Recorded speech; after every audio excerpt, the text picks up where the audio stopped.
naman ulan check ulit tayo kasama ang ating resident meteorologist weather, Tito Alvin, na laging may panahon para sa'yo. Tito Alvin, may typhoon signal na ba dito sa Metro Manila? Naku po.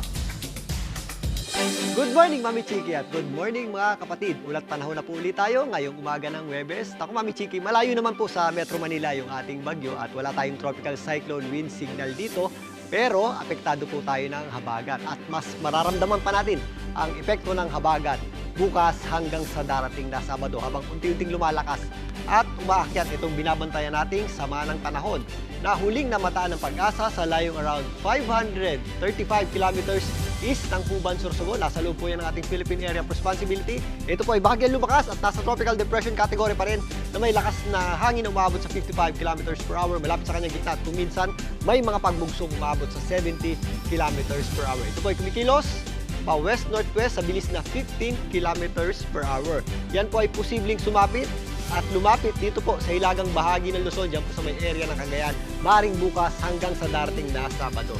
Pero again, yan po ay merong area of uncertainty, so pwede po yan mas umakyat ng kaunti or mas bumaba pa ng kaunti. Habang binabaybay po niyan ang East Philippine Sea, asahan natin ang unti-unti pang paglakas niyan. Sa ngayon, yung kanyang trough at extension ay umabot po dito sa areas ng Bicol Region at Eastern Visayas, samantalang nagpapalakas din po ito ng habagat o southwest monsoon. Kasabay po ng unti-unting paglapit niyan sa ating bansa, mas unti-unti rin po natin mararamdaman ang hangin niyan dito sa hilagang bahagi ng Luzon.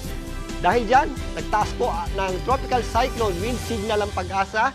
Number 1 po dito sa areas ng Cagayan, kasama po dyan ang Babuyan Group of Islands, Isabela, northeastern portion o itaas na bahagi ng Aurora, Quirino, Kalinga, kasama na po dyan ang eastern portion ng Mountain Province, ang eastern portion ng Ifugao, maging ang northeastern portion ng Nueva Vizcaya at Apayao. Ito pong mga tropical cyclone wind signal ay nag-update po yan ha.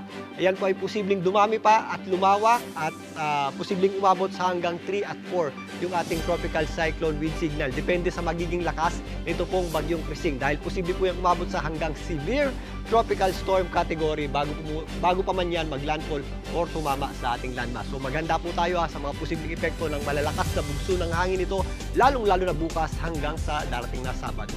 Para naman po sa ibang dako na medyo malayo sa ating binabantayang bagyo, hihila po ito ng ating habagat or southwest monsoon na kung saan meron din tayong mga inaasahang breezy hanggang gusty o pabugso-bugsong hangin o kondisyon ng hangin sa malayo, sa mga areas na malayo sa bagyo. Kasama po dyan ang natitirang bahagi ng Luzon, Central Luzon, maging sa Metro Manila. Kung mapapansin nyo, mahangin po ang panahon natin. At minsan, meron po yung mga gust, lalo-lalo na kapag meron tayong thunderstorms, maging dito sa natitirang bahagi ng Luzon, nag-i-extend pa yan hanggang dito sa Zamboanga del Norte o Zamboanga Peninsula. Kaya maganda rin po tayo dyan ha. Yan po yung mga areas na malayo sa mismong bagyong Krising. Para naman po sa mga pag-ulan, ito pong bagyong Krising ay nagdadala na po ng mga pag-ulan.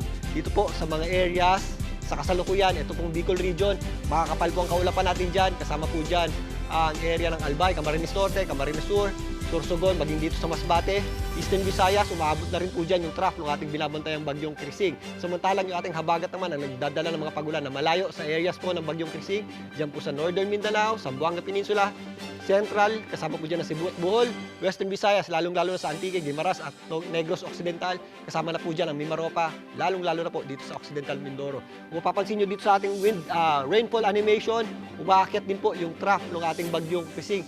So dito po sa areas ng Calabarzon, ngayon may ulap po ang panahon natin at posible po yung scattered at kalat-kalat na pagulan ng thunderstorms.